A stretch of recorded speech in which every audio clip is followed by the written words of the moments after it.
ఇక మహాలక్ష్మి పథకం కింద టీఎస్ఆర్టీసీ బస్సుల్లో మహిళలకు ఉచిత ప్రయాణం కోసం జీరో టికెట్లు జారీ మొదలైంది. అర్ధరాత్రి 12 గంటలు దాటాక ఈ విధానం అమల్లోకి వచ్చింది. టికెట్లు జారీ చేసే టీమ్స్ యంత్రాల్లో ప్రత్యేక సాఫ్ట్వేర్ ఇన్స్టాల్ చేశారు. బుధవారం రాత్రి నుంచే కుషాయిగూడ, మిథాని సిటీ డిపోల్లో ప్రయోగాత్మకంగా జీరో టికెటింగ్ అమలు చేశారు.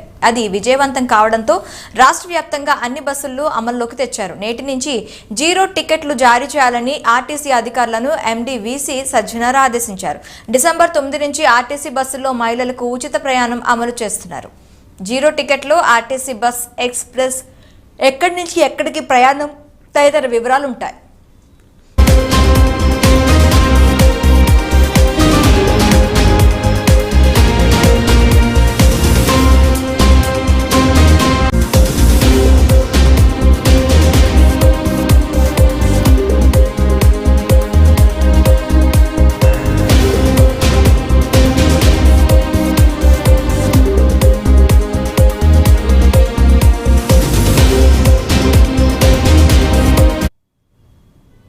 అయితే ఈ పథకం వల్ల ఆర్టీసీ నష్టపోయే ఆదాయాన్ని ప్రభుత్వం రియంబర్స్ చేయడం ద్వారా సమకూర్చనుంది. అందువల్ల ప్రతి నెల ఎంతమంది మహిళలు ఉచితంగా ప్రయాణించారు, అందువల్ల ఆర్టీసీ ఎంత ఆదాయాన్ని కోల్పోయింది అన్న లెక్కలను ప్రభుత్వానికి అందించాల్సి ఉంటుంది. టికెట్పై ఛార్జీ 0 అని చూపించిన ఆ మహిళ ఎక్కడి నుంచి ఎక్కడి వరకు ప్రయాణించిందో టికెట్లో నమోదవుతుంది.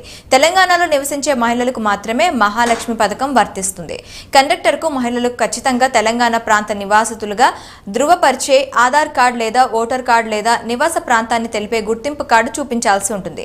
జిరాక్స్ కాపీ చూపించినా సరిపోతుందని అధికారులు చెబుతున్నారు. అయితే ఈ రోజు వరకు ఎవరైనా గుర్తింపు కార్డు మర్చిపోతే మళ్లీ మర్చిపోవద్దని హెచ్చరించి జీరో టికెట్ జారీ చేయనున్నారు.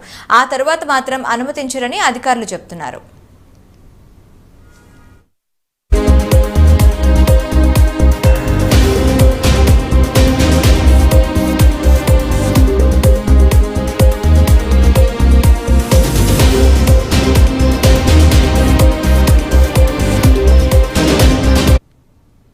రెగ్యులర్ బస్సులతో పాటు దసరా, దీపావళి, సంక్రాంతి, ఉగాది, క్రిస్మస్ వంటి పండుగల్లో కొమరవెల్లి, నాగాబా వంటి జాతరల సమయంలో Palle Velugu, mini Palle Velugu, express, city, ordinary, metro, express, regular బస్సులతో పాటు రద్దీని బట్టి అదనంగా నడిపే ప్రత్యేక బస్సుల్లోనూ మహిళలు, బాలికలు, ట్రాన్స్జెండర్లకు జీరో టికెట్ వర్తింప చేయాలని ఆర్టీసీ నిర్ణయించింది.